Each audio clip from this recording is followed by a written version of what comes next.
Yes? Wait.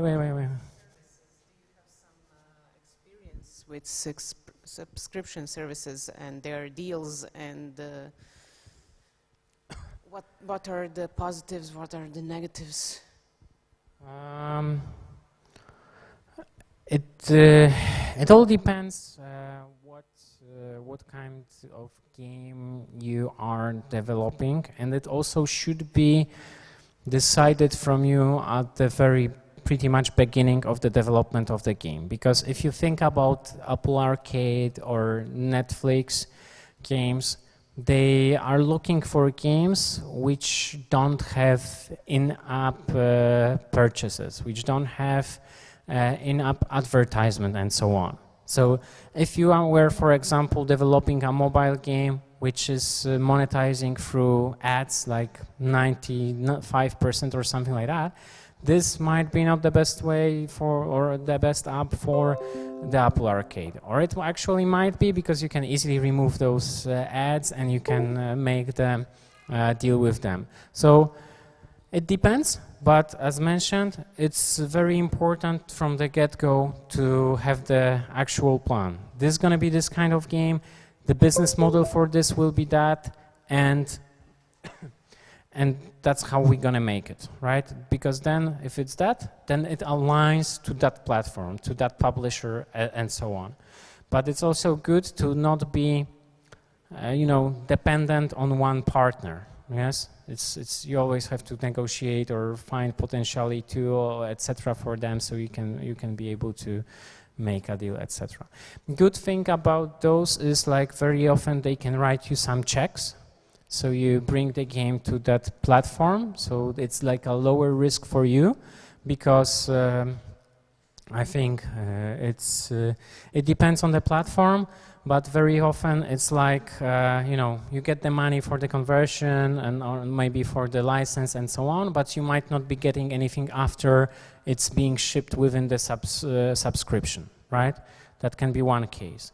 In some others, you might be getting some revenue share if you have, like, many active users within the subscribed game and so on. So you have to check with them what are their deal terms, and then make sure that the project, the game you're going to be working with, is going to make sense for this approach. Or if you know that after you ship the game and launch it, you will have zero additional revenues, you have to keep that in mind and have that kind of embedded into your profit and loss statement, so basically your cash flow, right?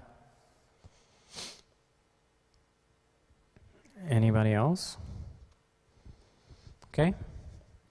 In such case, thank you very much, guys, for being here, listening, and I hope we brought some value for you, and we wish you a lot of successes with your games and pitches.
Choose your move.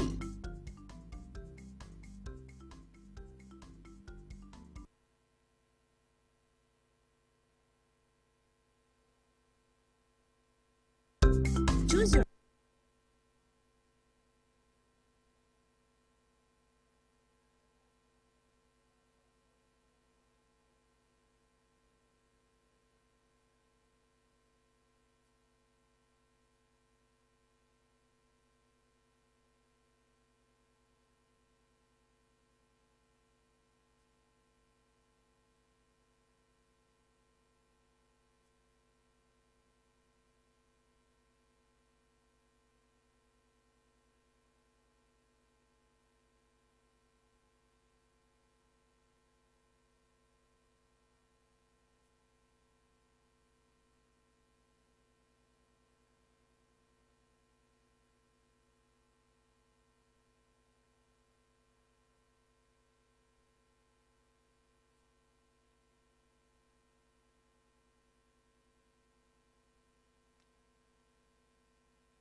Hello guys, my name is Stefan from Hiroma, and today I'm going to present you an educational game for preschoolers called The Moopies.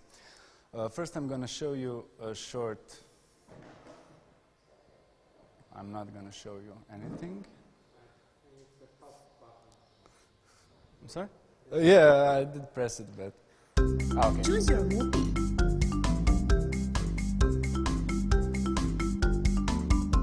Excellent!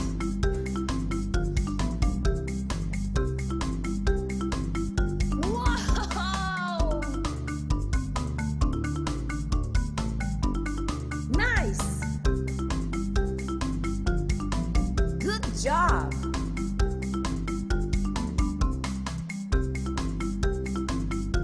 Oh yeah, very good! First of all, I want you to meet the Moopies, your child's favorite pupils. Moopies are alien-like creatures which fall on planet Earth, and your child has to take care of them. We start the gameplay with Moopies falling on planet Earth, where your child finds one of them and then leads them and teaches them through educational adventures.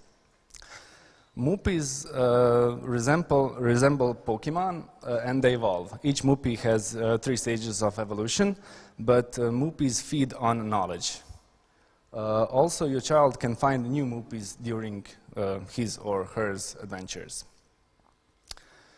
I think we have some advantages over our competition because we have an adaptive complexity in our games, where each and every one of our game can increase its difficulty depending on the area of knowledge the child acquires. We have an attractive design, and we implemented peer tutoring form of learning, where we put kid, player, and Moopies on the same level of knowledge. So we don't have that teacher authority stuff. Also, we implement a daily playtime limit where we gain trust from parents. And the parent can set a daily playtime limit for their kid, which can range from 30 minutes to unlimited, because we think that physical exercise is also very important. And on top of that, we gain trust from the parents. Our target market consists mostly of parents and, of course, institutions. So we plan to target parents from high and very high income households with kids under the age of 7 and from English-speaking area. But for now, we plan to localize it on Spanish first. We plan to release on iOS, App Store, and Google Play. We have free and paid version of our app. In free version, your kid can find only 3 Moopies and evolve them, and play several games. While in full premium version, or while they are subscribed, all games are unlocked, and the child has an ability to unlock all the Moopies we have. We plan to release in April 15 this year, but also plan to constantly update. We also have new Moopies which are ready to be uploaded to the App Store, and we plan to release new games and reskin the ones we have, so we gain a lot of value. We plan to implement life skill lessons, for example, brushing your teeth and crossing crosswalks, stuff like that. We plan to add the localization and also merchandise. Our plan is to sell t-shirts, and we can make an AR application which would be free, but would have to be used with bought catalog with stickers, and then 3D Moopies can pop out of the stickers through AR. We plan to, on also constant updates. To get us to the next level, we are asking for $185,000, euros. I don't care. And out of most will go on animations, because we think that animations are a key ingredient for making application for children likable to children and also parents. This is team from Hiroma. We have 3 artists and 2 programmers. Also, we have our own sound designer and I would like to put an accent that everything in this game is made not in EU, but exactly in Croatia. We also have a few collaborators. For example, our game designer is a master of preschool education. We also have an advisor to make our game more suitable for children. And I would like to thank our local kindergarten here because we borrowed testers for our game.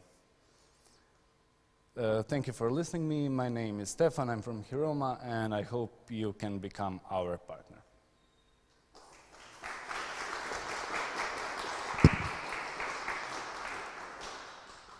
Any questions, suggestions, critics?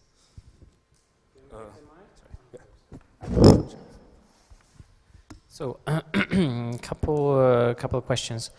The 185k USD, you needed to actually ship the game to the market because in theory, I think you mentioned like April to be launching it, right? I'm sorry, the last sentence. The amount of the money you are looking for investment, is it needed to actually be able to launch the game in April, or what is the... So that's for the long term? Yeah, for the future updates, for localization, for adding new animations and features in the game. So, if I understand correctly, you will be able to ship the game as is along the plan, but to be developing it further, you will need the investment. Yeah. We're looking for investment just for the upgrades and further updates. But what about the revenues coming from the game itself? From the sales. Let's say you ship the game in April. Do you assume you're going to have some revenues coming from the game? We expect it, yeah. We hope so, certainly. Okay. But did you do... Even without a publisher and... Did you do any estimations for that, or...? We have rough estimations, but I think they are up in the clouds. Okay.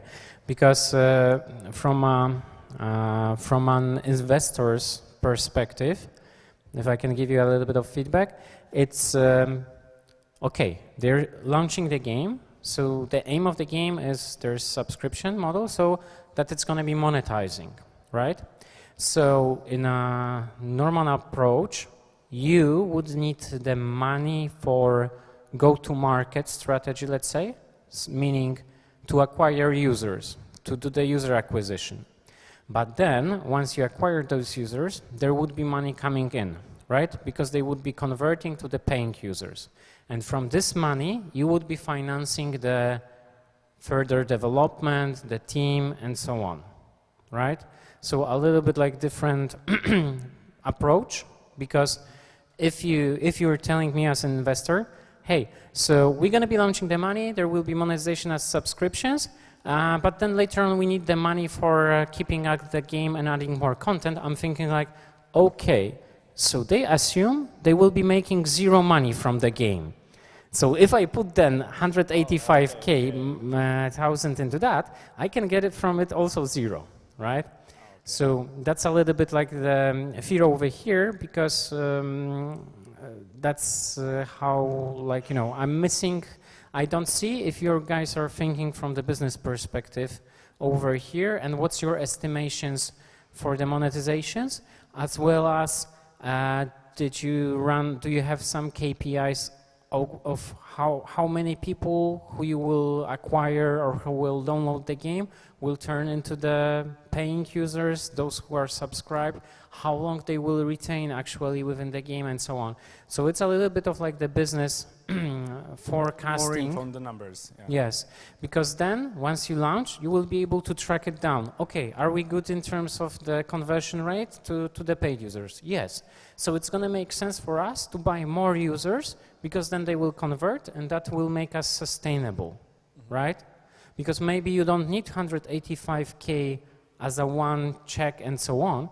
Maybe it's enough, you start, you get like a couple thousand users, some of them, a given percentage, start paying, and then you calculate, and okay, if I get like 10,000 more users, I will be able to make this amount of revenue, and this will allow me for this and that. So then you can try those tests with smaller tickets or smaller investments. And it might be easier for you to find somebody to actually put this less amount of money if you are able to showcase, yes, it will be scaling, right?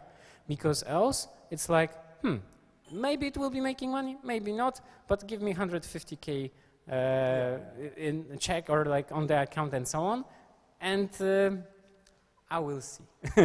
So Right? you think it's better to release it, have numbers, and then present it to... You know, like one of the ways publishers talk with developers, it's like, what's your numbers? Like, what is your day one retention? What is your conversion to paying user?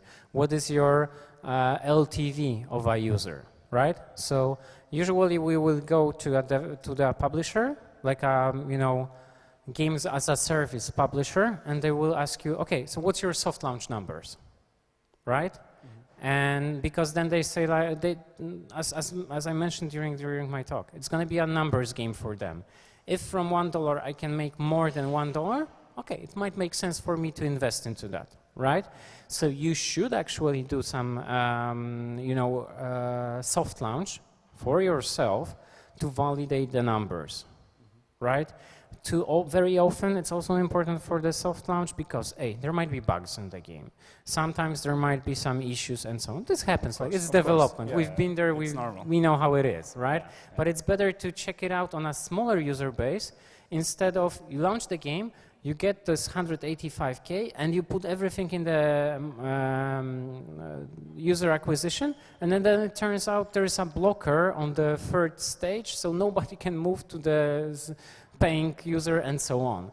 So it's better first to test something on a smaller base, acquire maybe, I don't know, 100 users and see how they are progressing through the game. Of course, you need to have analytics implemented for that, etc., to then see how that's converting and if this will be a scalable business.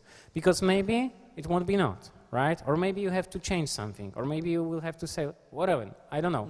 But you have to have this know-how, basically, so somebody can say like, okay, I see the potential because the numbers are telling that they just need more money to acquire more users. So it's all the numbers game from now on, yeah. Once again? It's mostly game of numbers from now on. Sadly, yes. Yeah, sadly, yes, yeah. That's like that. If you want to scale it like, into a business, yes, it will be a numbers game.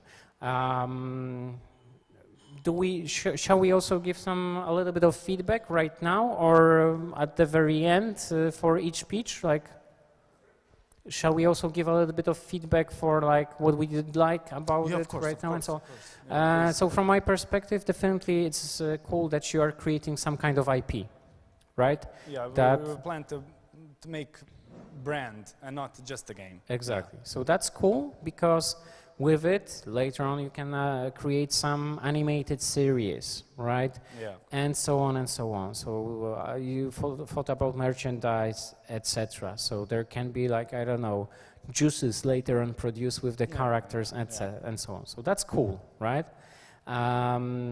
It's could be also potentially a way for you to attract some money. Maybe you can reach out to a company that is producing those juices, say they can be using the IP, they don't really need to create, but you want to have some money from that. Sometimes you don't need like an investor, you don't need to equity, you just need to think out where there will be some value for somebody to get you some money for that. So I like that. I like the peer tutoring idea. I don't know how it would work, but it sounds cool. But yes, I was missing the information, okay, about how you're gonna be getting to your user base, right? Because I understand you know what's gonna be your target, like those parents, but then how do you gonna approach them? How they will know about the game, how they will download it? Is it like through PR? Is it like through user acquisition, and so on and so on? Because other than that, it's, okay, we're gonna release it on Apple Store and Google Play, and we're gonna hope for luck. That's pretty much it. We have a plan to market it through TikTok and Facebook and Instagram, but I wanted to make it pretty short here. Got so, you. Okay, yeah, of course, but great that you have the answer for that to to say it. And yeah, the most issue I had was about the the investment or like the business aspects of that one. Okay, thank you. Can you please slide back? Does work? Does work? Back, even more back, and even more back, and even more back, and even more back here. Okay. So that, I mean, I'm trying to give complementary feedback so that to not repeat on what Stanislav said. So that's where what it made me happy is like, oh, so you're not a games company, you're a tech startup. Because like, I thought your monetization model is like you sell not to individuals, but to institutions. Yeah, we also plan to approach institutions because there are some private preschool institutions in US or UK which would like to maybe use our app but want a part of their curriculum inside. So yeah, exactly. We can make variations. So this makes you more startup. I mean, because the whole impression for me was that you're raising, like this pitch is targeted for venture capitalists, like investors, not publishers. So that means that you need to, like, you need to figure out why you're a startup, not a game studio, okay. Not a business. Startup, not a business, right? So like that's what I have in mind. And can you put the next slide? Next. Yeah, and that one. Okay, so. The fee is nice, 90 bucks. Okay, that's great. But wait, and what's up with these institutions? Right, so like institutions and is it like $90 per institution? Oh no, that's probably for parents because there was like a super high income. So it's the narrative didn't pick in my head. The institutions will have differently. It will be a custom price. Yeah. What I'm trying to say that so this and then one more dot with the merchandise. I'm like, okay, so yeah, you're actually like you have this vision, but you're not communicating it. Mm-hmm. So like you're selling the game while in fact you have like much bigger thing in mind. Yeah. So the question is, why are you selling me the game and not the huge big vision that is actually worth the money that you're asking? And can you click on the slide with the money, please? Oh. And I'm like, okay. Art, localization, programming.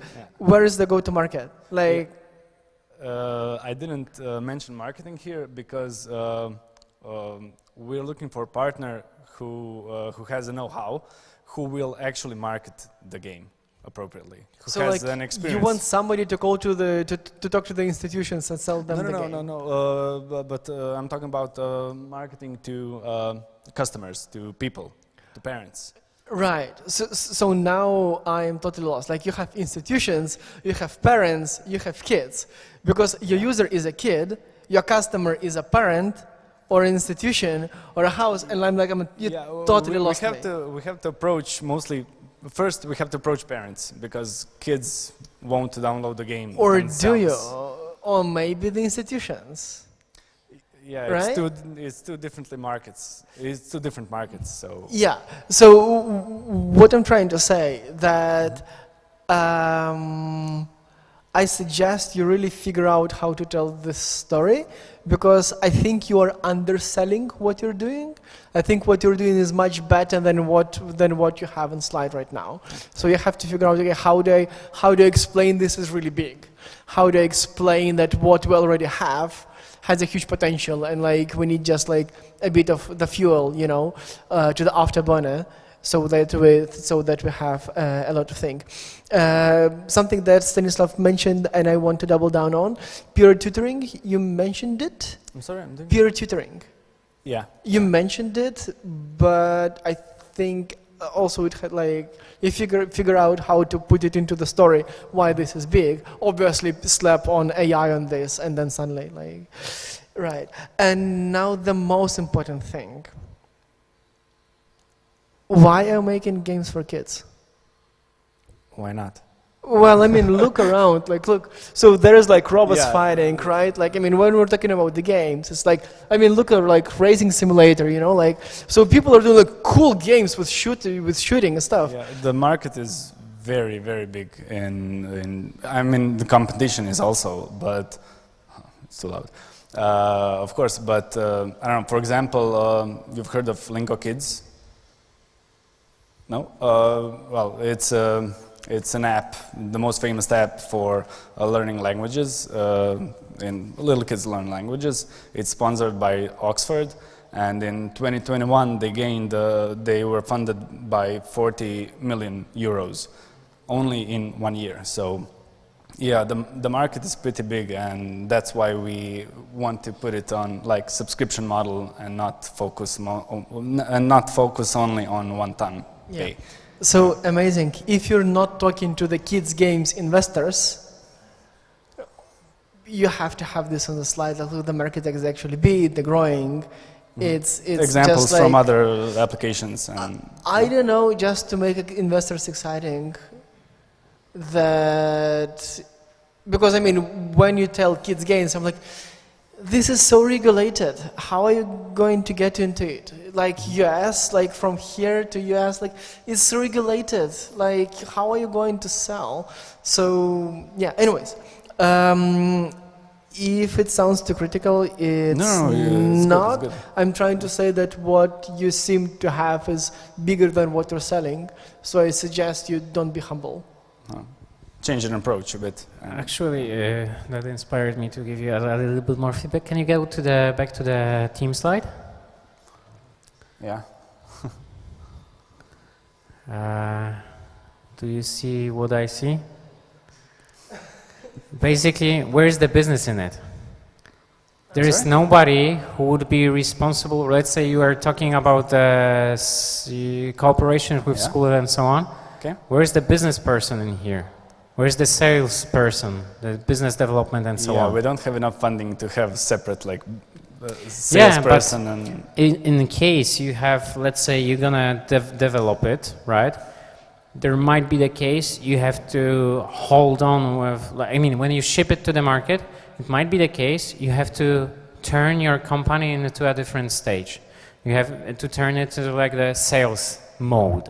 So either you have to hold off, like pause the development and focus 100% on selling what you already got. And then once you get like the revenues streaming in, then you can move to like the further development and so on. Because from what I understand, what you got right now, you can already ship it. There is enough content for the kids to play for, I don't know, given amount of period of time. So it's going to make sense to buy the subscription. And in such case, you can later on start developing like the next assets, models, whatever.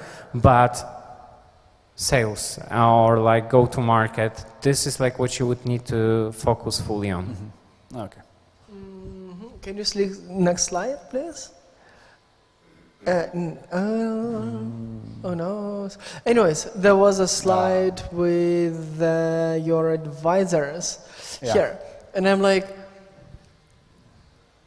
kids play your game, and you never actually told how exciting they are because like they're your users. Right, or maybe the feedback. We had pictures of them using it, but we scraped them. But where is the feedback from the tutors and all this, from pedagogues? And it's amazing that you have Marta here on the slide, because I was wondering, okay, like, because that was my question, why kids games? Like, are you into like kids stuff? But you explained that you're like the business.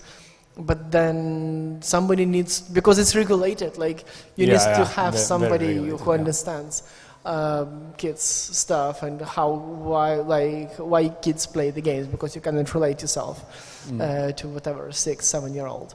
Yeah. So yeah. But I guess we have to wrap up because we're running out of time. But like, thank you. It was great. Thank you.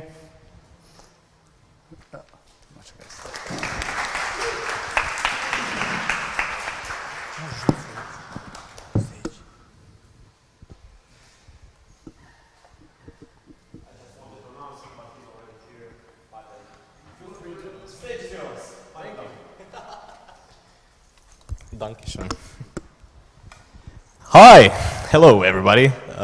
Thankfully, I know most of my friends here, and also a special welcome to our distinguished guests here today. My name is Mate. I am a solo developer currently with my studio, which is called Solitude.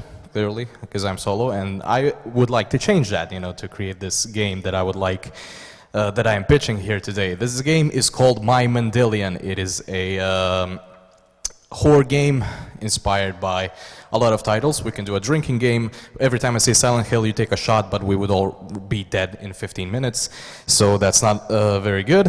Let me just check the controls. Okay. Top one? It's not responding. No? Yes? No? There we go. The sound of silence. Okay. Okay, I think the graphic design kind of fell apart, but okay, whatever. First things first, what exactly is My Mendelian? What is this game that I am trying to pitch here? It is a survival horror game inspired most of all by the original Silent Hill trilogy.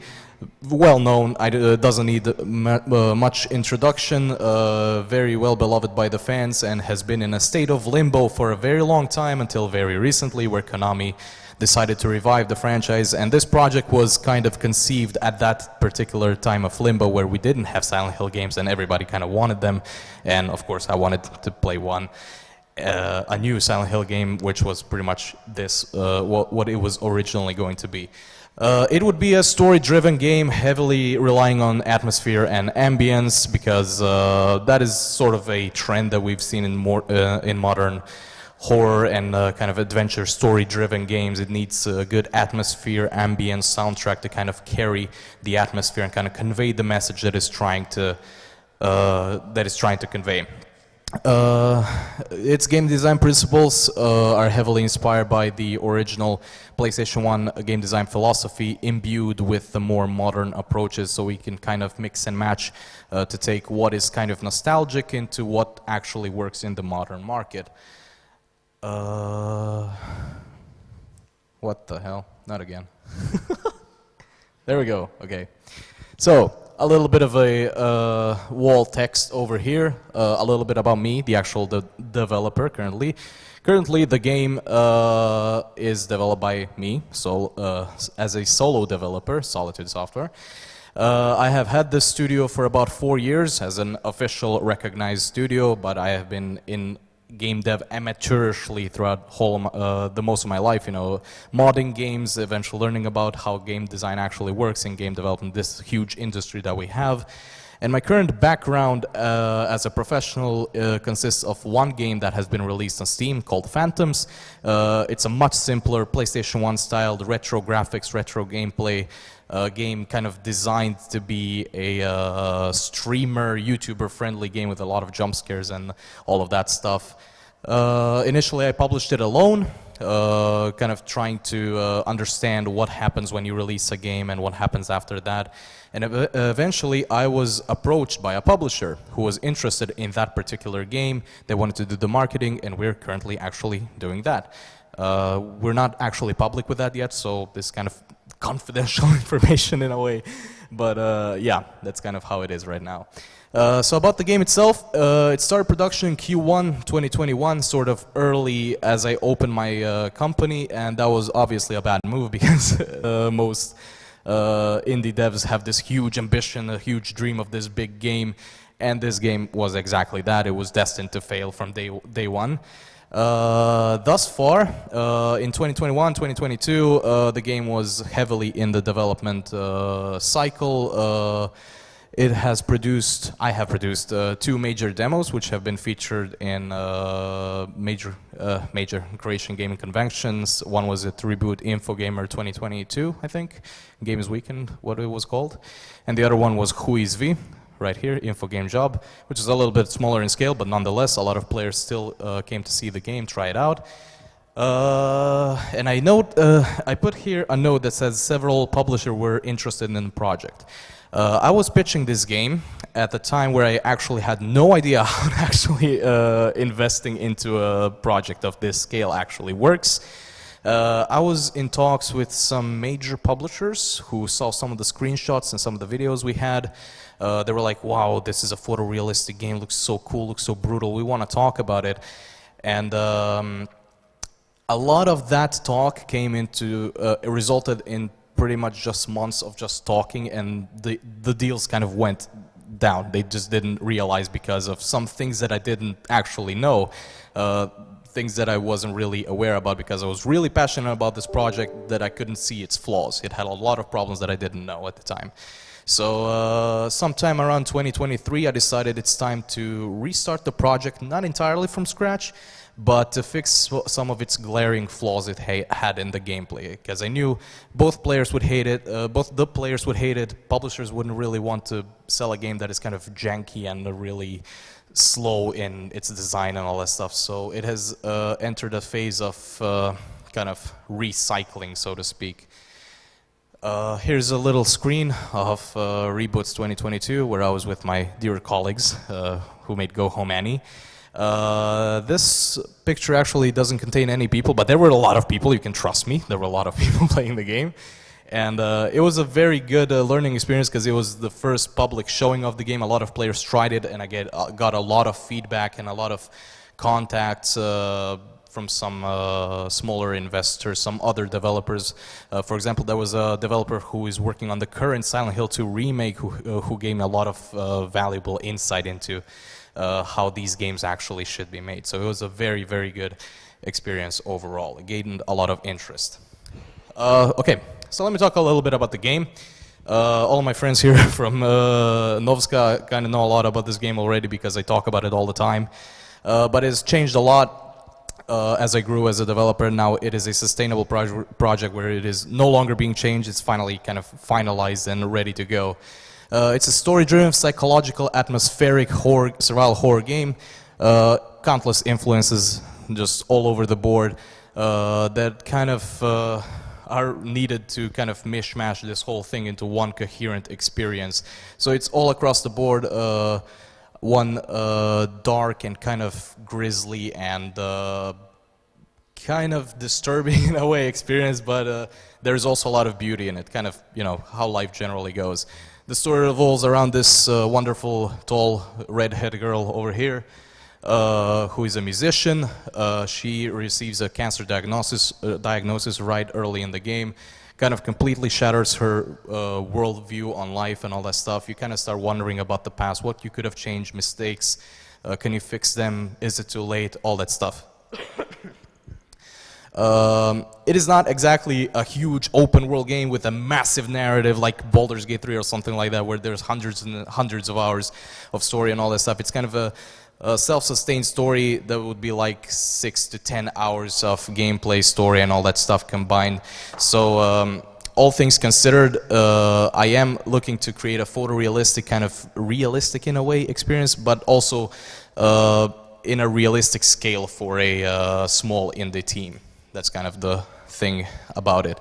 And of course, player choices, dialogue, all that stuff, that is kind of the common thing right now, should be affecting the story and all that stuff in itself. So here's a huge wall of text. I'm just gonna gloss over it very quickly. The game borrows a lot of similar basic exploration systems from Silent Hill. So you know the basic gameplay system is there's a cutscene. Okay, here's what you have to do: explore this town, do what you want to do, and then proceed with the story. Blah blah blah. That's kind of how it goes. You go around, find some monsters, do some puzzles, find some useful items that you will be needing later on, stuff like that. The combat is a kind of a combination between the slower and, I mean, Silent Hill games are from the 90s. A lot has changed since then, and you know, we don't want the player to kind of go around like this and then slowly attack like this. You know, so we have to kind of update that to be a little bit more interesting, because that was the huge flaw of the original demos. The combat was really slow and was just not fun to play at all. So what we have right now is a more interesting dynamic system that would actually make a lot more sense. And the thing that actually would make this game unique is this stress system that I came up with. Basically, as you progress through the game, as you actually just play around and do stuff, depending on how much enemies you encounter or when you're when the player views a disturbing scene or something like that, the player's stress kind of goes up, and then you kind of start seeing things that are not really there. I see you talking about amnesia. This is not amnesia, it's completely different. It's a system that would kind of allow you to see things that are not there and kind of let you experience unique opportunities that will be different for every player, kind of like unlocking different rooms, kind of walking through walls and all that esoteric kind of things. So it would unlock for some unique and I would say memorable moments that would be different for each and every player. Now for the funny part, can this game sell? The wonderful business aspect of this whole thing. Horror games are in a very good place right now. As we all know, there are countless indie games coming out all the time. Indie horror has been the staple of the genre for quite some time, and that's not going to change anytime soon. From really small games like Five Nights at Freddy's, Slender, to more serious ones like Sons of the Forest itself, the first one, Iron Lung, Dusk, I don't know if it qualifies. There's a lot of games with that horror element imbued into them. And of course, AAA doesn't need any mentioning, like Resident Evil, Alan Wake, all of these really big games, Dead Space, everybody knows about them. And like I said, instead of making an actual one-to-one Silent Hill clone, which is no longer needed because Silent Hill is now revitalized, a combination of more interesting systems will of course make it for a more unique game that will be more attractive to potential customers. Now, as far as the readiness is concerned, can this game be played? Can I show you the demo? Yes.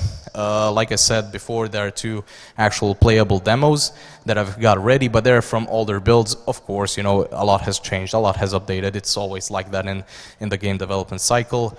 But I'm still working on the game. You know, I've been in the business for about 4 years, and most of that time, a lot of that time was actually spent on making this game, and it has changed a lot. But now I decided, you know, it's time to actually get some money. If we're making a game, it's got to be one particular game. You can't just change it all the time. That makes no sense. So as of right now, it has demos, or rather a demo that would be a small preview of the game, which is, you know, something, an important thing, of course. Now, isn't this a little bit too ambitious for a solo dev? Like, first thing that comes to everybody's mind when you see a photorealistic game, of course, you think Unreal Engine. Of course not, this is Unity. We are very lucky as indie devs these days that we have cutting-edge technology at our disposal. From realistic lighting, animations, all that stuff is pretty much available at your fingertips. So for a small indie team, a game of this scale, which is not particularly cutscene heavy, but still, you know, has that production value stuff that is usually associated with AAA games. It's kind of scaled down in the general scale of things, so it could be actually doable as a indie project for a few people that I would like to hire, of course. Yeah, that's pretty much it. The potential talent that might be applicable to work on this game, I've already scouted them out. You know, as I said, I have a couple of years of experience in the field. I've made a lot of friends, colleagues, connections. So there are a lot of people I know whom I've talked to who would be who have the skill set that we need to make this complete product. And now for the funny part, please don't laugh at me because I'm not really experienced in the whole business department. The actual investment that I would be asking from an investor or publisher. Of course, first of all, the staff, we need to have a roof over our heads, all that stuff. 4 people would be enough for a base team of people. 3 or 4 people would be enough for a base team that would be in one office working together to create the very base, core, heart and soul of the game. And then of course we would need additional contractors for specific things, of course voice acting, sound mixing maybe, audio engineering, all sorts of people that I just can't name off the top of my head. There's always money to be spent on quality assurance, of course. Marketing, of course, is arguably the most important thing when it comes to investing in a game. I've proposed a value of $100,000, which I'm not sure, of course. I'm not a publisher, I'm not an investor. I don't exactly know how these numbers work, but it seems like a decent amount of money to actually market the game at a global scale. And of course, QA testing, porting, accessibility is key. We need the game would be the best sold on multiple consoles. And in the end, this is a game about passion, about dreams, ambition, and the game itself has been a big dream and ambition of mine for a very long time. And now that I am no longer a little amateur kid who is like writing stupid stories and making silly little games, I would like to make something actually more serious. So I believe it is time for me to actually do that, and I hope that I will be able to do it with you. That's it. Thank you.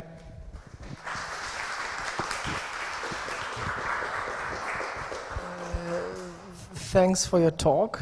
Probably we expect the pitches, but apparently talks are also good. But the question is like, it's a game of passion. It's a dream of yours. The question is why you didn't find a co-founder. Excuse me? A co-founder, like somebody who would complement your journey and share your dreams. Why are you a solo developer? Good question that I don't really have an answer to, quite honestly.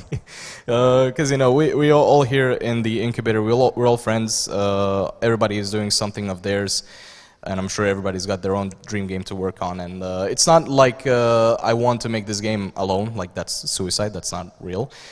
But yeah, as it stands right now, it has been a passion project of mine, so thus far.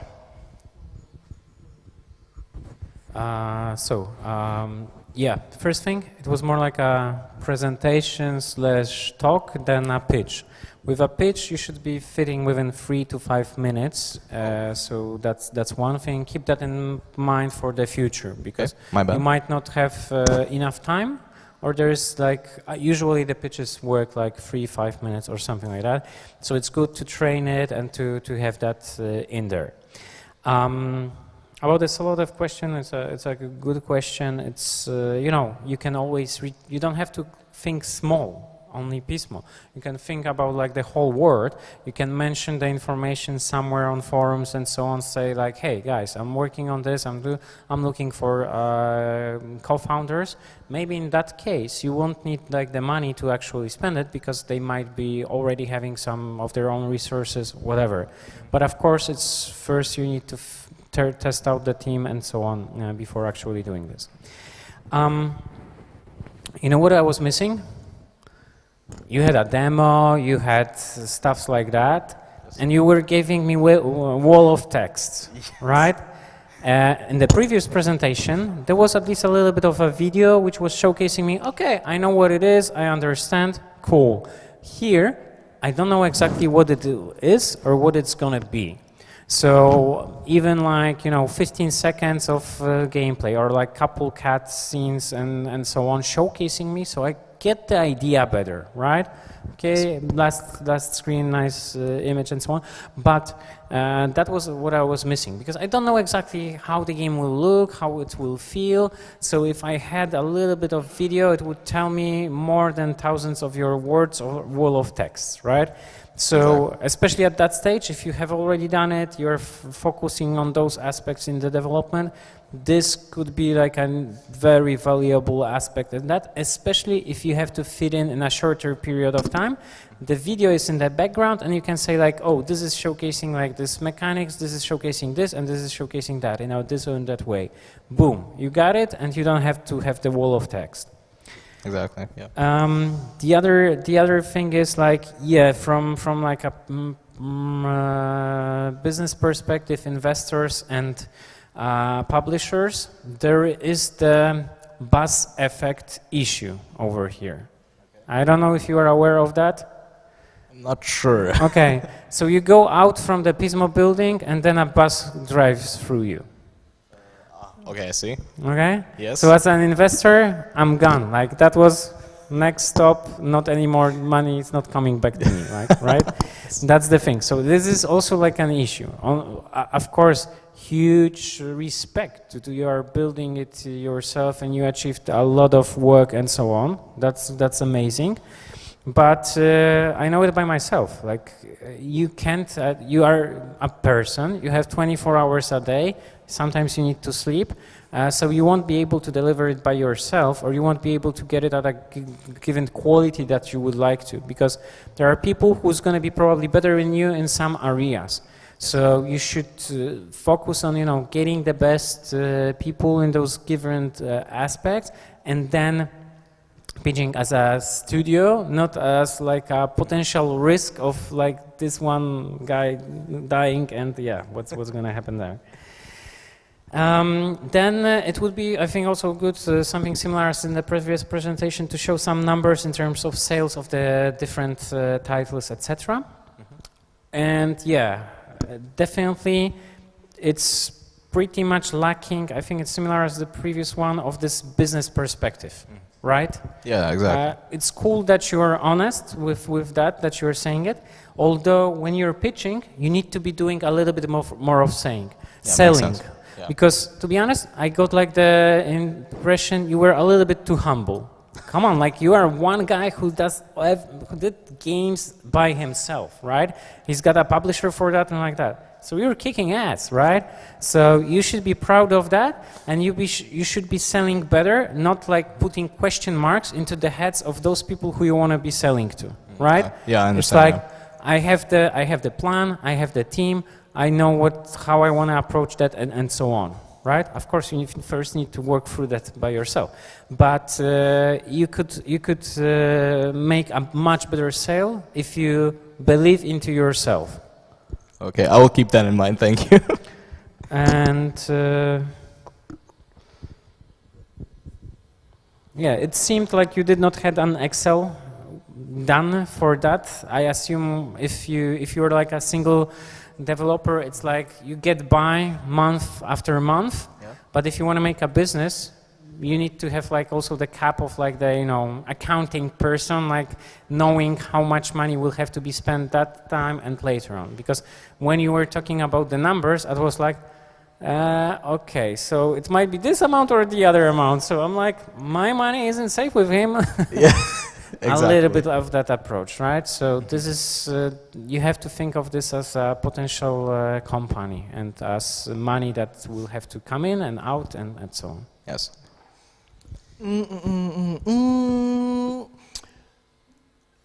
One thing that I also want to mention, the result of your Phantoms game. I mean, you have shipped a game. Yes. And you never told how did it go? Because it's currently in the marketing stage. Because I released the game December last year, so not very long ago, and then I was approached by the publisher who wanted to do the marketing, and we're actually in that right now. We're actually doing that marketing right now, so I actually don't have concrete numbers on that yet because it's yet to happen. Yeah, I see. This one point, second point, a bit on what Stanislav has said, that like selling, I mean, your charisma is very, very good, and like you're very passionate. Thank you. Like, what I'm trying to say, that like when you talk to money people, you need to talk to money, but then there are people who also resonate with charisma and passion. So like the question that I have to you, and you don't need to answer it, it's a long question, like it's a strategic question. It's like, do you need to raise money from investors? Can you make it from angels, from, or maybe that's a publisher pitch because that's per project. So like as soon as you figure out the target audience who resonates best with your personality and your character, because that's your passion, then you figure out so like your target audience, and then you tailor your pitch to them. It's like, do I sell my passion and back on Phantoms and my previous, because the story has to be cohesive. It's like, this is why I am the best person to deliver this thing, and these are the proofs. I understand. Yeah, makes sense. That's it from me. Excellent. Thank you so much. Thank you.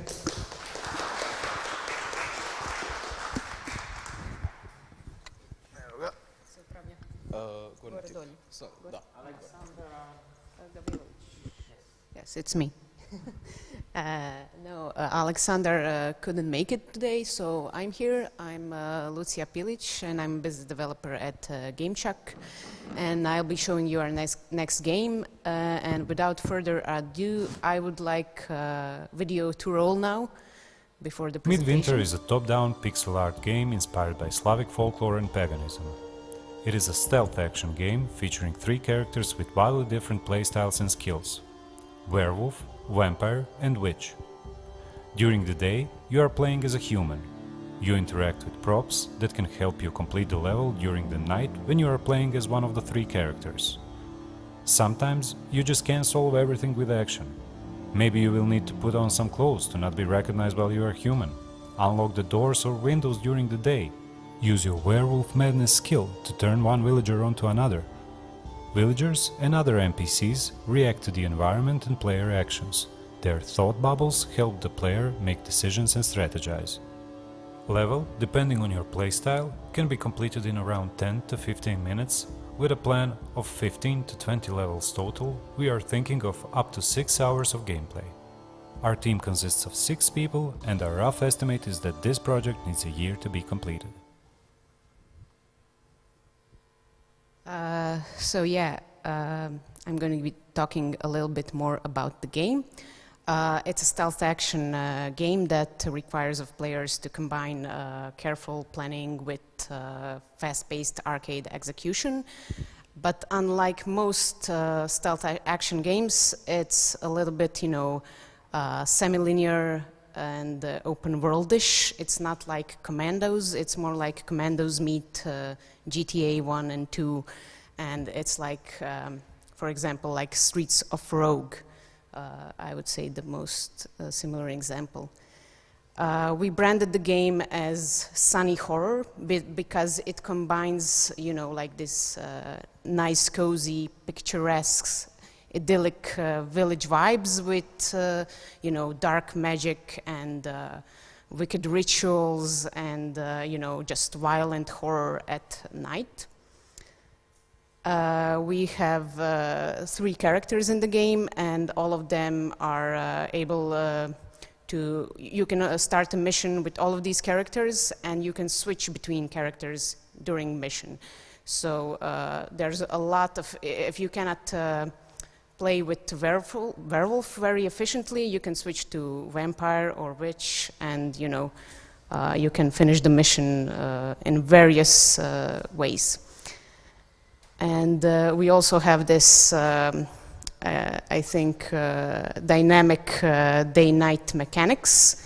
So in addition to you choosing between 3 different characters, the time constantly changes real time in the missions.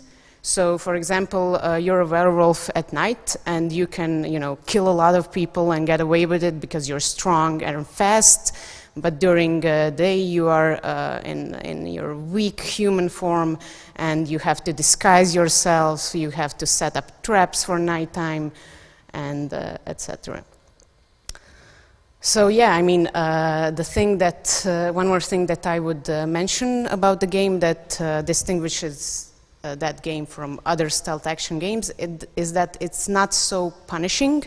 So if you make one wrong move in a game like Commandos, you're done, and basically these games are all about saves coming and just, you know, repeating one challenge over and over again until you get it right. But this game is about, you know, you made a mistake, but you can get away with it, but it will make the whole mission, the execution of the whole mission now very much harder, because there's, you know, a panic level across the entire village, and if it's raised, you're going to have a lot more a hard time, you know, like sneaking through the guards and, you know, finishing quests.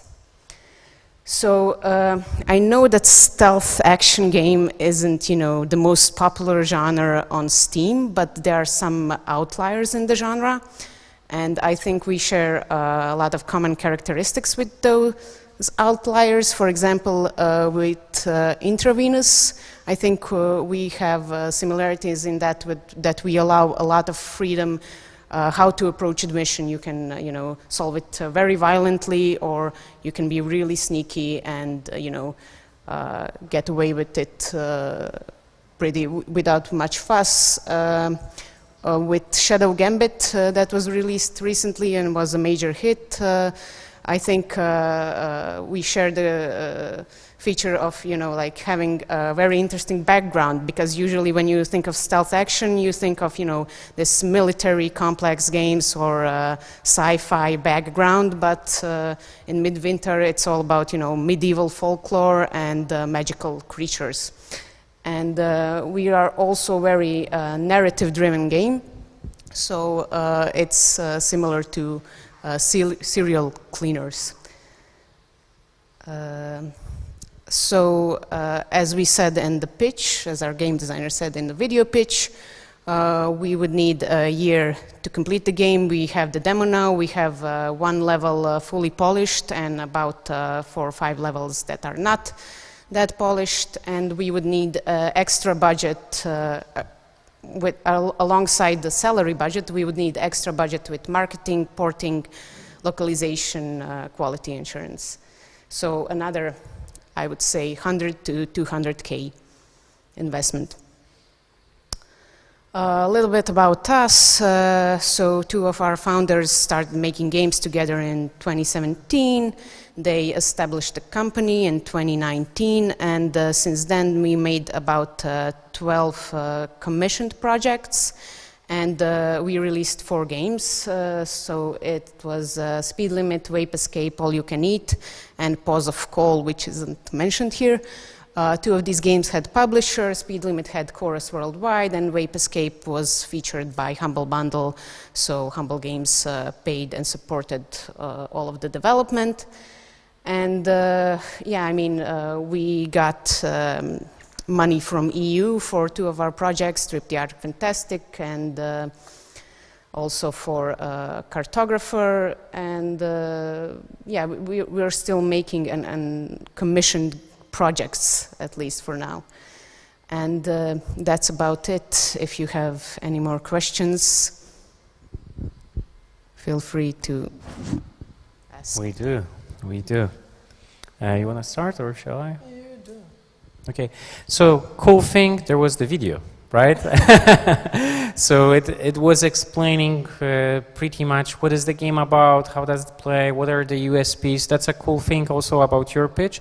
There were the USPs mentioned, okay? There's the day-night cycle and so on. One thing maybe that the voice on the video was not too very engaging and not too exciting, and I saw there was a lot of fun and humor in the video, but the voice did not tell me much about this, yes? So yeah, we need the titles and maybe a better narrator. Yeah, so that would, you know, a little bit more life into that and fun part and so on. So that would be a big game changer. But I like the video. Presentation is pretty much targeting most of the aspects.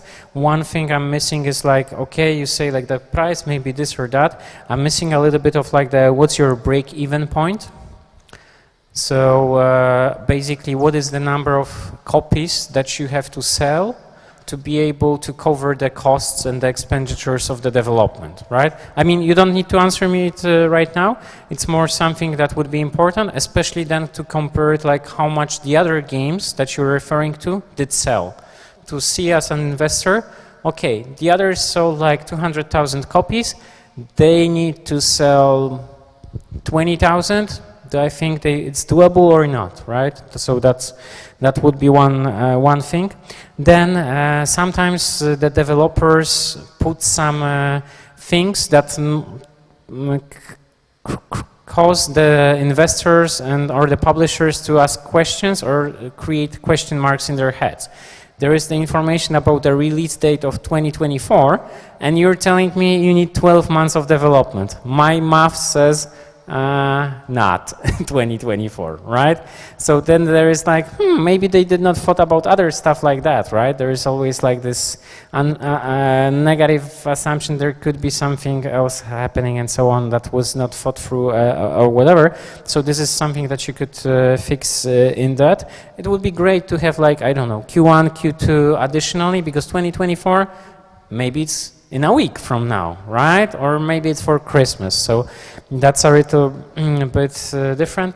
Interesting was like the SWOT analysis. Seems like somebody from business perspective was taking care of that. It's good to also have the slide telling like about your past experience and that you did deliver games in the past. The question mark would be from my perspective, okay, so if you had games, you had revenues, why can't you self-fund this actually to the next step, or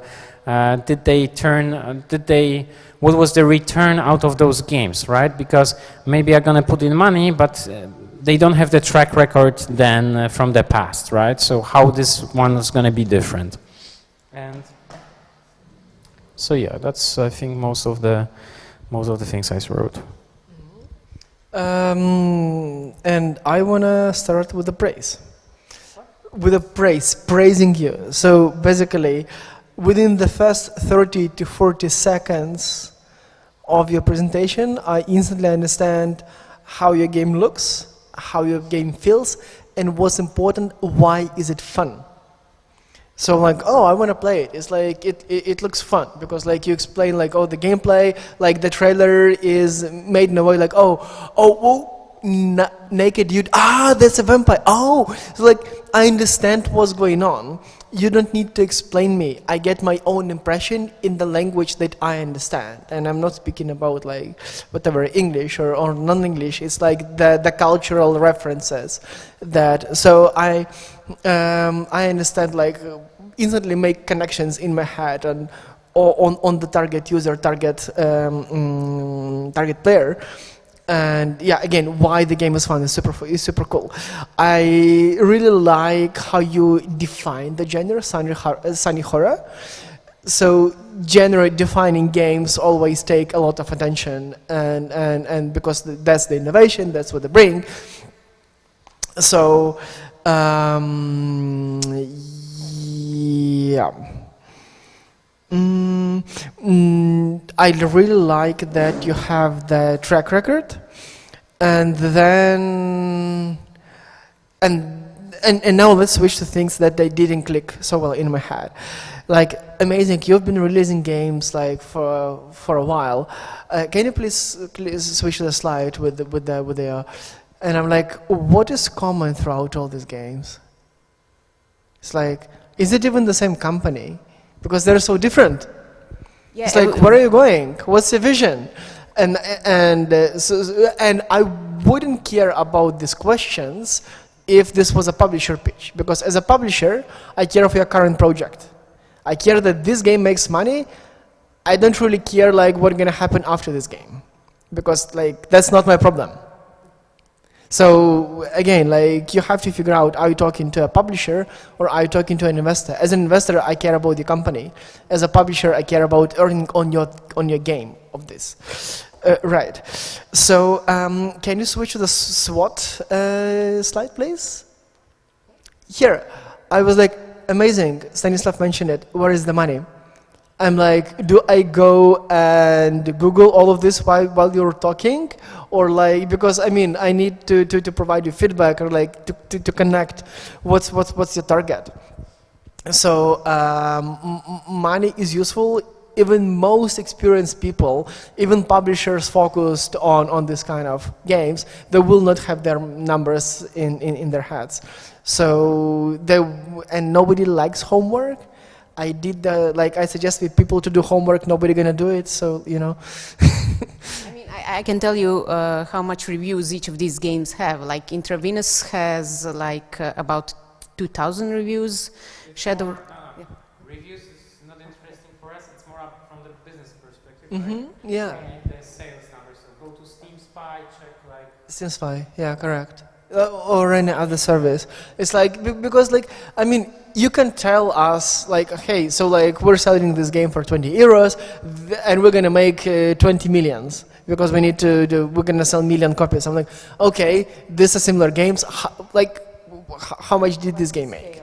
And yeah, accumulated across all platforms.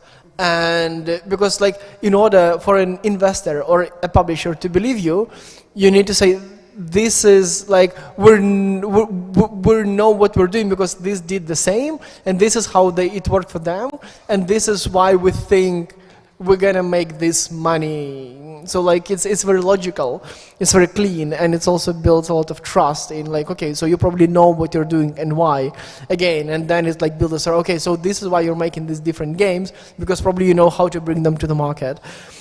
And one nitpick, your game is very beautiful and during the slides like yeah like for example this one, so the slides are very very different style from the game.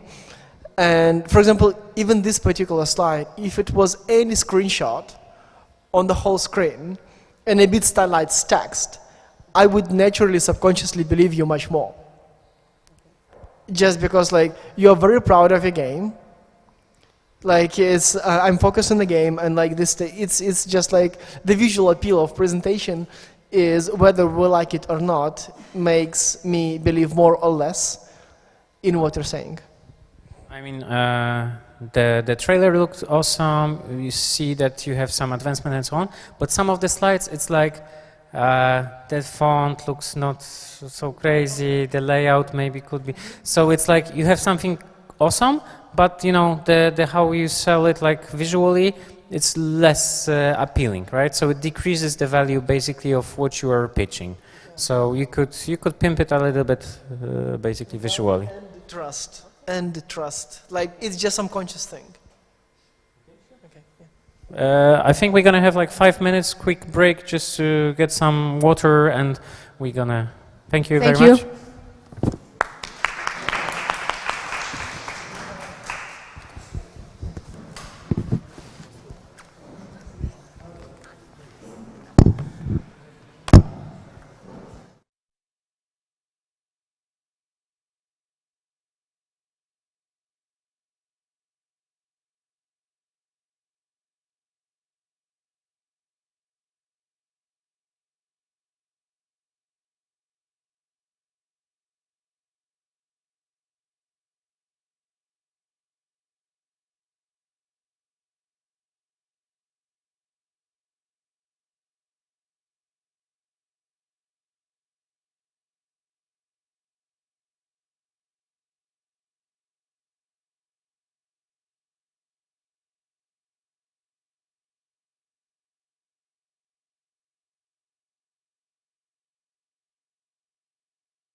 Wow. Cave Hikers. Da. Morali smo izrezati iz prezentacije onaj slajd s videom, jer nam VMX ne pušta ga van, pa ću ti ja pustit sad. A, onda dobro. Prvu, pa kad ti kažeš, ja ću video pustit.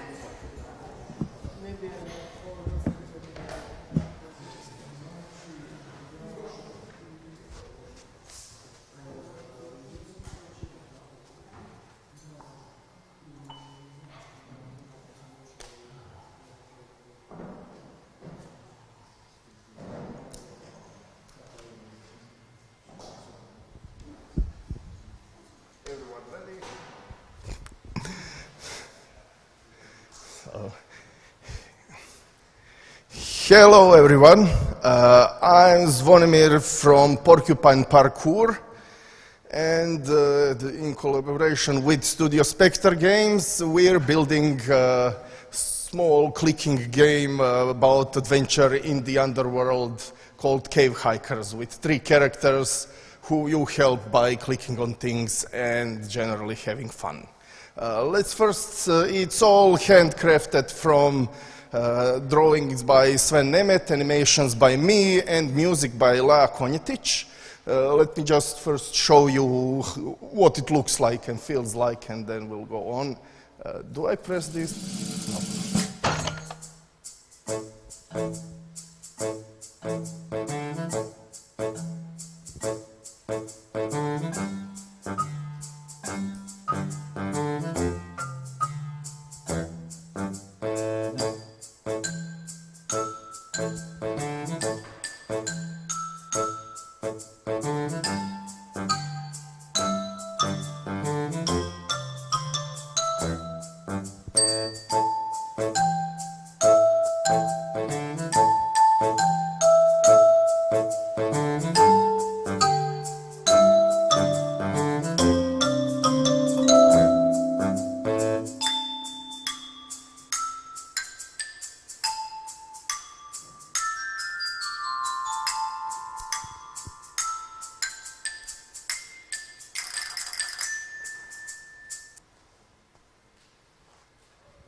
So, Cave Hikers. Do I press this for next?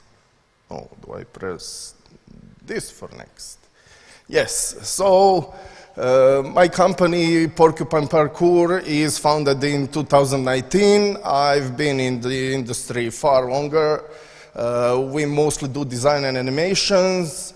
I worked on multiple games. Lots of them were made for fun and friends and streamers, so it was mostly about fun and crude humor and stuff like that. But recently we went into something more commercial. We made a plan of good deeds for Red Cross. It's a mobile game, and right now we're trying to do something safer and more towards being a series of games. We started it as a side project among other things. It's basically a cozy casual puzzle adventure with stylized graphics, smooth animations, and I'm not going to read this, you can read it yourself. It's an original IP that can open up to many franchise opportunities, from merchandise, sequels, and also transmedia. A game would come with a printable book, with maps, recipes for in the game, and things like that. Oh, this one. Our current plan for expanding the game, it's already funded by our, okay, this is the old one, HAVC, Croatian Audiovisual Center, and also Croatian Employment Agency that allowed us to get a real programmer, because I started programming it right now. We can finish it by Q4 of 2024, and we could really use a publisher for things that we are kind of lacking, such as we could do some porting, but we could really use things like marketing. Imagine someone younger and prettier than me doing this talk. It would probably be much better. Localization would really help out with selling and spreading this game. And of course, better business development, because we're mostly artists. Now, as for the marketing, the best we could find was for the Machinarium, because they published their results on the social networks and also with some Steam Spy. These are the similar games to ours. And we found ourselves around, well, I would guess, somewhere between Huchel and Happy Game. So Machinarium mostly sold for desktop and mobile, but right now, thanks to the advent of Nintendo Switch, there could probably be, for a game like this, a lot bigger market. As for the region, as I said, we could really use someone to finance translating the game, because UK and I mean EU and US market would be the big part of it, but we would love to spread like Machinarium to others.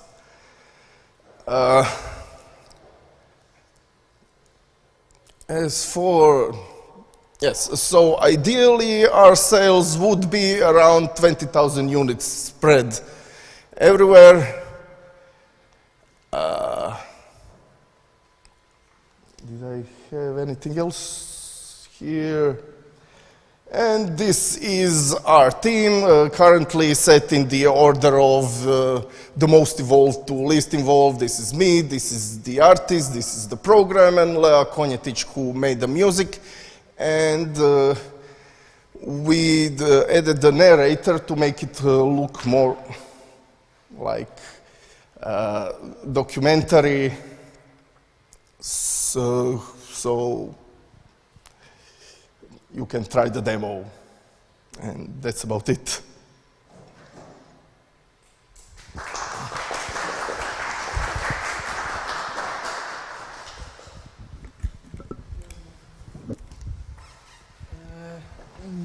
Don't run away that fast. So like, I guess let's start from. The trailer was really nice. I didn't understand the gameplay though. I was like, is it a physics puzzle? Is it like adventure? Is it what? So like, you don't need to answer it. It's the feedback. It's like I failed. Like it was beautiful. I have a lot of good impressions about the trailer. Expect that I still don't understand what the game is about. It's nice that you have track record. It would be super cool if your track record had also like, did this project that you worked on earn any money? And like what? Because it helps me to explain who you are, who I'm talking about. And the final thing, this is good. You expect earning 160,000. The question is, yeah, how, like, what's your expected profit? And it's like, if you're looking for publishers' help, then it's like. Okay, sorry, this is the older presentation. We updated it. We didn't know they will download it. So last night I did some updates. Okay, because I had some questions similar to Oleg over here. It's like, if an investor, as an investor, you tell me like, oh, you're gonna make total income 0 kunas from that game. I'm like, thank you. I'm not really interested, and that's one thing. So I don't know if that's simply the break-even point, and then you estimate your sales like as there are to the right. But I think there was nowhere like the ask. Like, or if you, that was one point that I wrote to myself, is like, so are you looking for investor or a publisher? Because on the slide it was meant like investors, but actually the services that you're looking for, it's more about a publisher. The new version says publisher, and we also have in-depth analysis because we made it for Croatian Audiovisual Center, but for a 5-minute pitch. Okay, but it was more better to understand. The other thing is also like total game revenue. Keep in mind there is tax and there is like the Steam share, so it won't be actually 160k euro, right? So if we are about to exact numbers, so.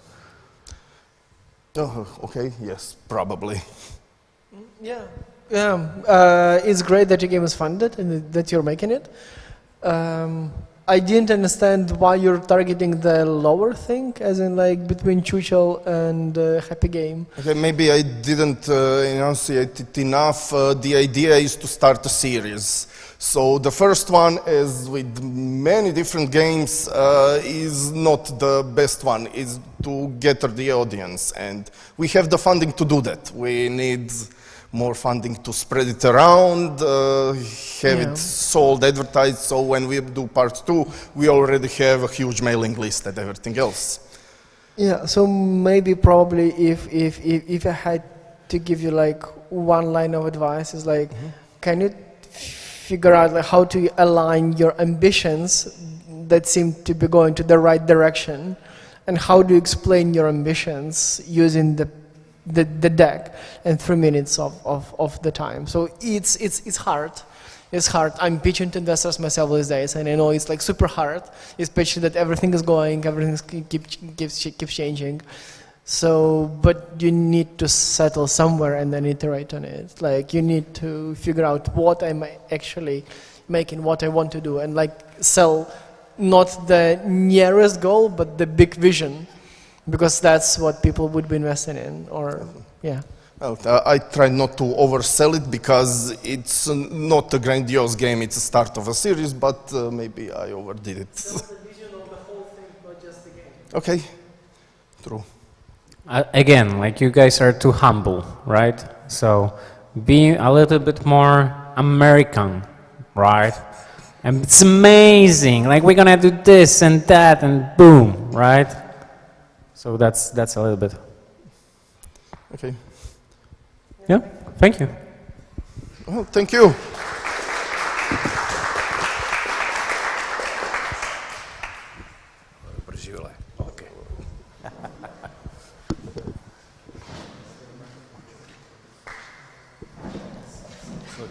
Moram sam prebaciti nešto. Samo ovako. Koja tipka je za dalje? Ovo ti je za dalje. Dobro.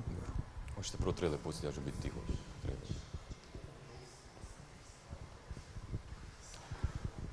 Hi everyone, I'm Mladen from Misfit Village, and first we're gonna check out the trailer, hopefully for Odraz.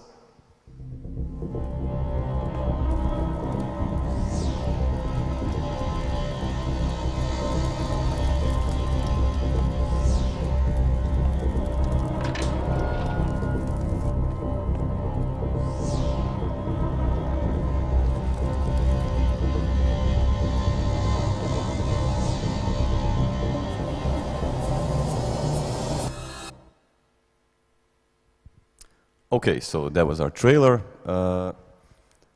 As you can see, Odraz is an environmental puzzler with a flip.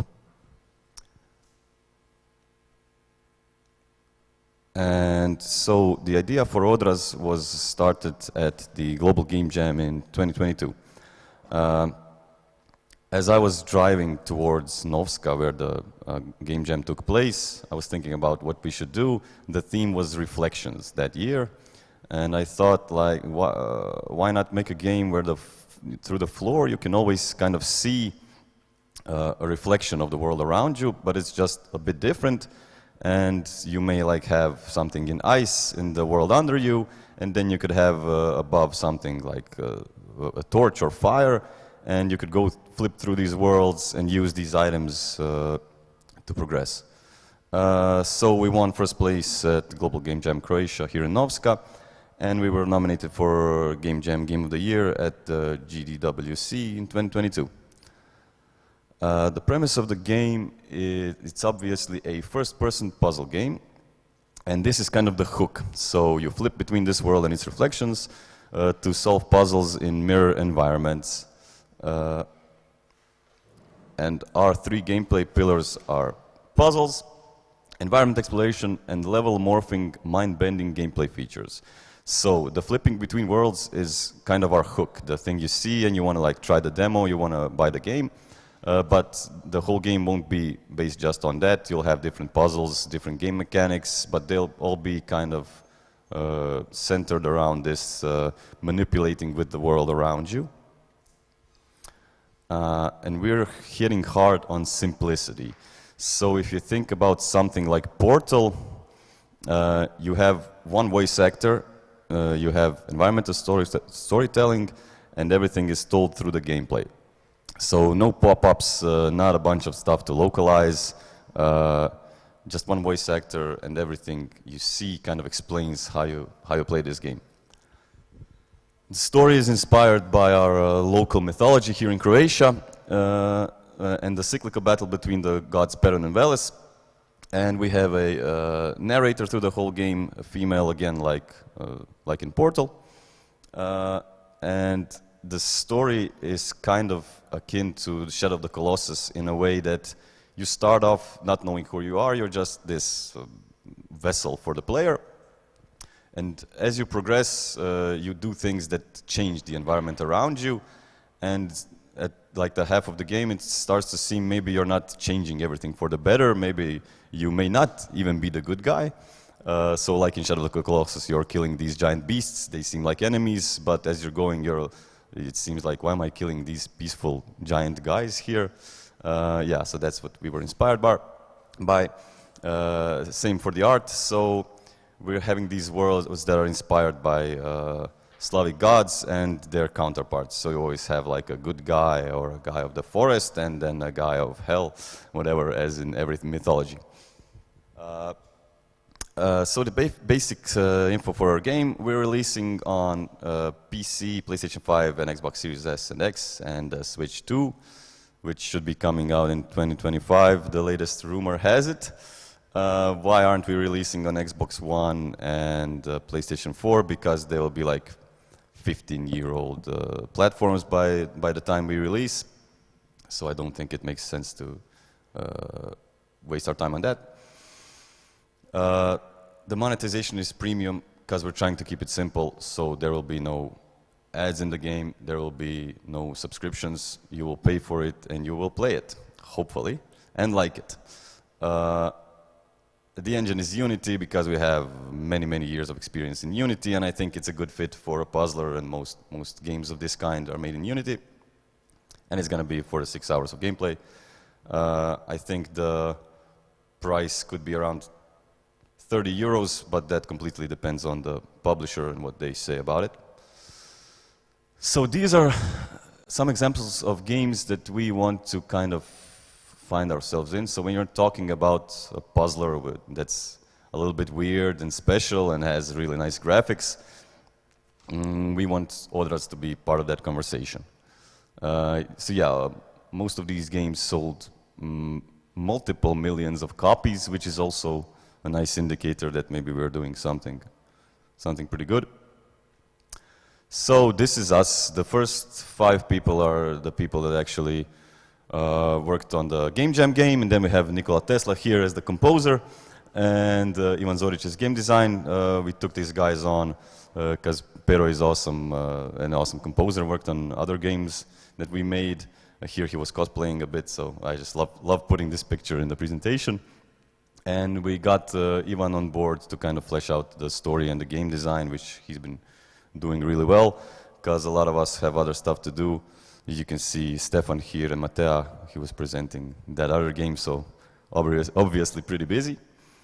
So these past achievements here kind of focus on my achievements. If we looked at all the other people, we have even more stuff here. But yeah, so I made Sickbrick for PC in 2011, that came out on Steam in 2015. Paid my college education, that was pretty nice. Then we made a VR game in 2018. Couldn't really find an audience for that, so yeah, it has good reviews but not a lot of sales. Spirit Sprint was a kind of a passion project at a company I worked at. In 2020 that we released, it had more than 250,000 downloads. So yeah, everybody said that the most important thing is players to play the game, so I guess we did that well there. And Apple featured us on Games We Love, which probably helped with that.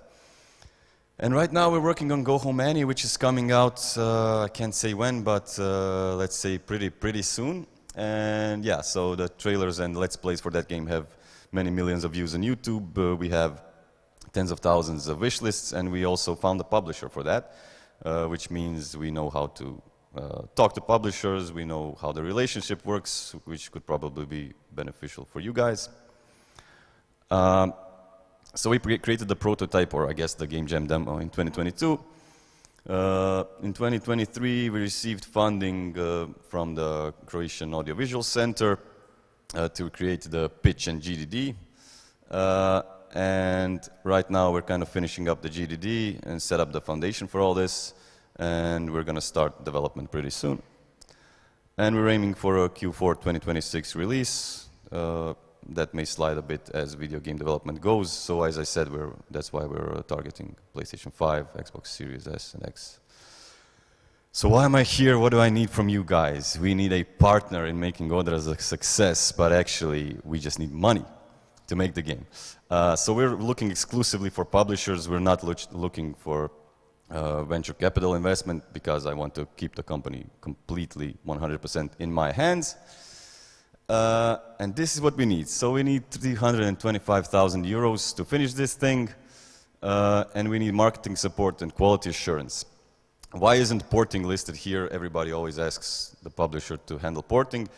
Because we like to handle porting ourselves. We've been porting Go Home Annie quite successfully, which is going to release on PC and console. So it seems that we'll be doing that. Yeah, that's basically it. Why do we need this much money? Because all those people on that list need to get paid. They're all seniors. They're all good at what they do, and they want to get compensated for their work. And that's about it from me. You can contact me here, and ready for questions. Thank you very much. So, I really liked the company slide. The company slide was good, like, and I liked the line that, like, look, these are good games, and you know that's the company we want to be in, and like, oh, they earned a lot, and how much a lot? So it's like numbers like help to like overall your story, like it was quite cohesive. Like I really like even put it down, and unlike with previous pitches. What I was pushing for, like, you know, align your story. Your story is aligned. Your story is aligned, and that's a good thing.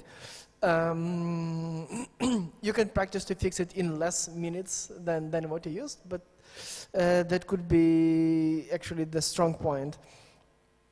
No. Honestly, like, I watched the trailer, I saw the company, I still didn't get, I mean, then you hide it in text, like what the game is about, on several slides. I still didn't get it. Maybe I'm super stupid, but if I'm stupid enough, there are more people like me, so probably the trailer should convey the gameplay more. I see like something is happening, like, but and then you explain like it's mirror, different worlds. I'm like, that's a game about water and reflections. Like, see, I mean, make the trailer for stupid people like me, please. Then I will ask, I will give more constructive feedback and ask more clever questions.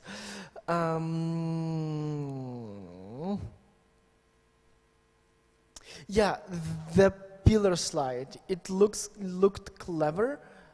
You feel confident, like, you know, look, these are the pillars, like this good. I'm like, why are these pillars good? Again, like, why? Yeah.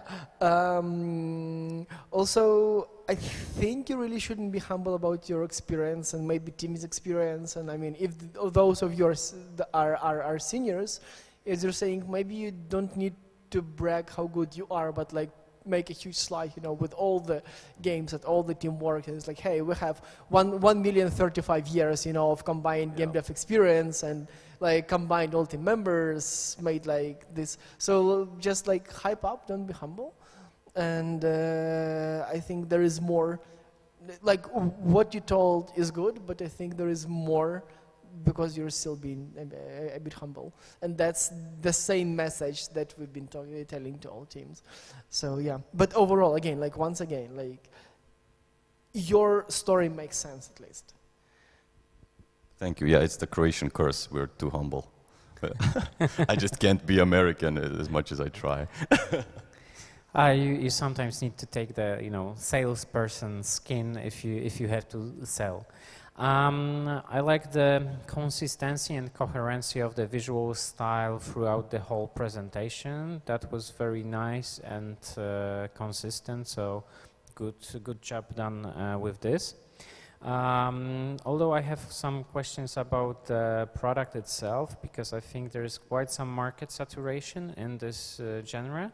So I probably would need a little bit more information about this, like how much the others did sell, like what's your break even, how many copies you have to sell, and what's your expectations. One thing was for me like, and the other part was actually you're looking for investor or publisher, yes? So publisher exclusively, so okay, no so investors. Publisher.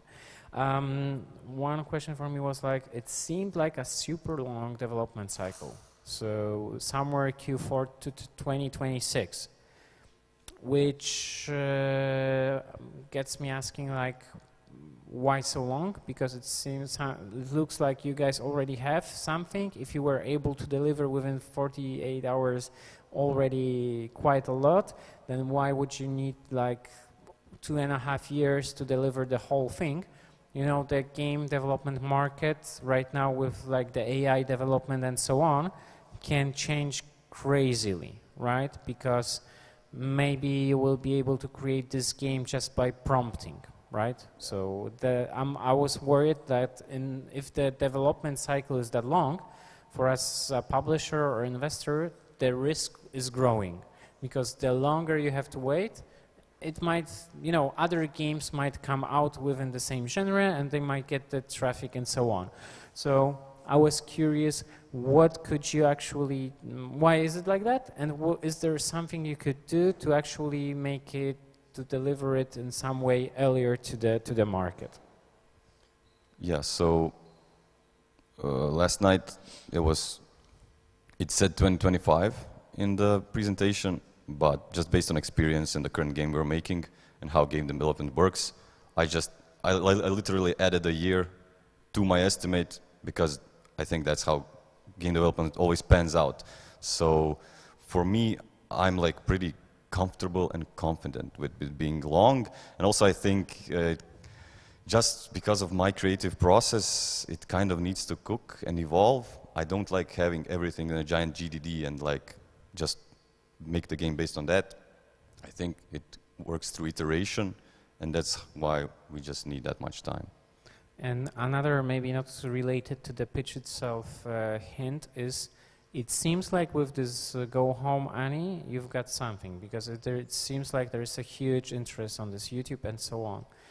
So what I've seen with many developers is like, sometimes they defocus. So they got actually like a hit on the table, and instead of doing like a version 2 or the sequel or the prequel or whatever, they start developing something totally different, where they don't have the guarantee if it's going to succeed or not.